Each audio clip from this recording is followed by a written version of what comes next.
Imagine to sister Siya और जिया, दोनों same family में बड़े हुए, सेम एनवायरनमेंट, सेम पेरेंट्स, दोनों इंट्रोवर्ट थे और दोनों इंटेलिजेंट भी थे। सिया जिसको इंटीरियर डिज़ाइनर बनना था और जिया जिसको पायलट बनना था। लाइफ बहुत नॉर्मल चल रही थी और सडनली एक दिन उनकी मदर की डेथ हो गई। सडनली दो सिस्टर ने अपने मोस्ट लव्ड वन को खो दिया।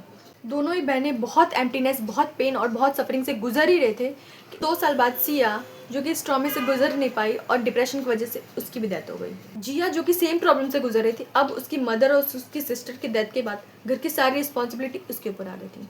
उसके पापा का ध्यान, घर की जिम्मेदारी और खुद के ऊपर काम। साल बीत गए और सिया एक सक्सेसफुल पायलट तो बनी ही बनी, साथ में एक लविंग वाइफ और एक मदर भी बनी। Same family, same tragedy, same pain, but different outcomes. What change? Luck? नहीं। टैलेंट? नहीं। इंटेलिजेंस? नहीं। Emotional intelligence and mental toughness. आज मैं ये एक्सप्लेन करने वाली हूँ क्यों एक इंसान प्रेशर की वजह से टूट गया और दूसरा उसी प्रेशर में रह के और स्ट्रॉन्ग बन गया। तो एंड तक वीडियो देखना क्योंकि लास्ट वाला जो हैबिट है is something that can change the way you deal with the problems. तो सबसे पहले हम ये समझते हैं कि इमोशनल इंटेलिजेंस का मतलब क्या होता है। इमोशनल इंटेलिजेंस का मतलब हमेशा सॉफ्ट, काम और इमोशनल रहना नहीं, बल्कि अपने और अपने आसपास के लोगों को इमोशंस को उस तरीके से समझना जिससे ना कि उन्हें हर्ट हो और ना ही तुम्हें। जब भी कोई हमें हर्ट करता है, रिजेक्ट करता है या इंसल्ट करता है, हमारा ब्रेन सडनली उस पर रिएक्ट करने लगता है। पर इमोशनल इंटेलिजेंस उसमें से एक छोटा सा गैप लेता है, उस सिचुएशन को ध्यान से समझता है, उसके बाद उस पर रिस्पॉन्ड करता है, ना कि रिएक्ट करता है।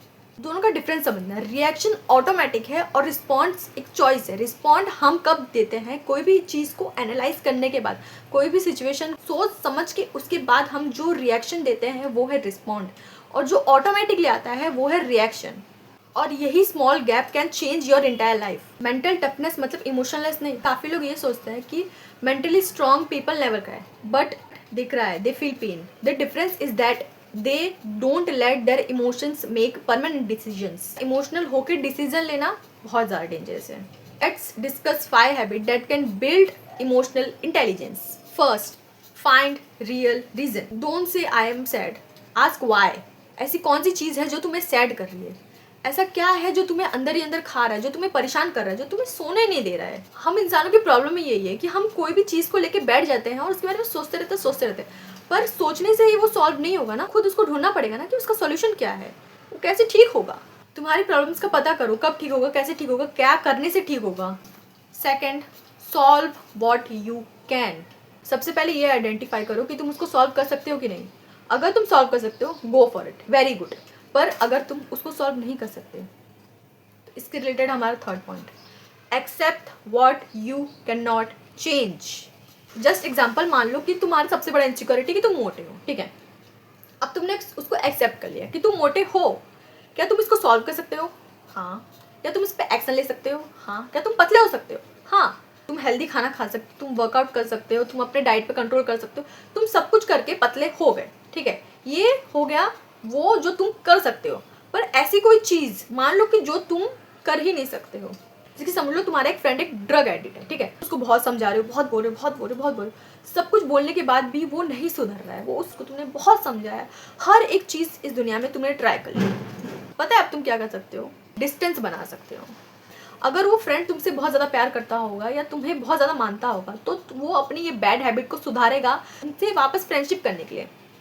पर अगर वो इंसान को फिर भी तुमसे फ़र्क नहीं पड़ रहा है, leave what you can not change और accept what you can not change.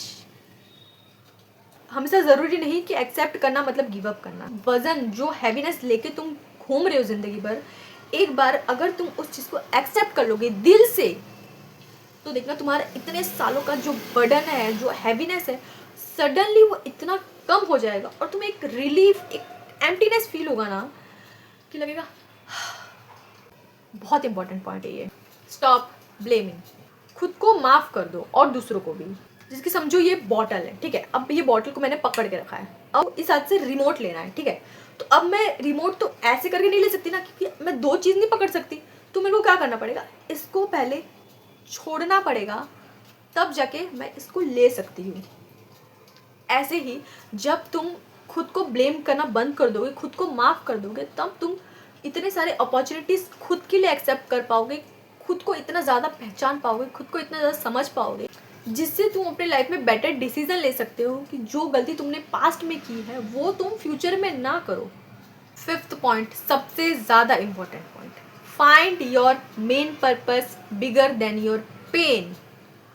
People with powerful purpose recover faster. इसकी समझो, अब एक इंसान दिमाग खाली है, ठीक है, उसके दिमाग में क्या आएगा, जो भी उसका पास्ट में हुआ, जो भी गलत डिसीजन उसने लिए, जो भी गलतियाँ उसने की, इससे उसका दिमाग हमेशा भरा रहेगा, हमेशा वो यही सोचता रहेगा। तो उसके पास जितनी भी अच्छी अच्छी चीज़ें वो उसको भी छोड़ते जाएगा। हमें अपने लिए कुछ ऐसा चीज़ ढूंढना है जिससे हमारा दिमाग हमेशा 24 घंटे भरे है, जिसके बारे में हम कंटिन्यूसली सोचते रहे, जिससे हमें जो ओवर थिंकिंग वगैरह है वो हमारे दिमाग में ना आए कि अब क्या खाना है, अब क्या पहनना है, अब कहाँ जाना है, या ये करना है, वो करना है, ठीक है। अब एक इंसान विद अ गोल क्या सोचेगा कि कल मैं ऐसा क्या स्टेप्स लूँगा जिससे मैं अपने गोल्स के एक स्टेप और आगे बढ़ जाऊँ। डिफरेंस देख रहे हो ना, कितना ज़्यादा डिफरेंस है। एक तुम्हारा पर्पस ही है जो तुम्हें हील कर सकता है। कोई भी ऐसा इंसान नहीं है, कोई भी ऐसी जगह नहीं जो तुम्हें पेन से हील करवा सकती है सिवाय तुम्हारे पर्पस के।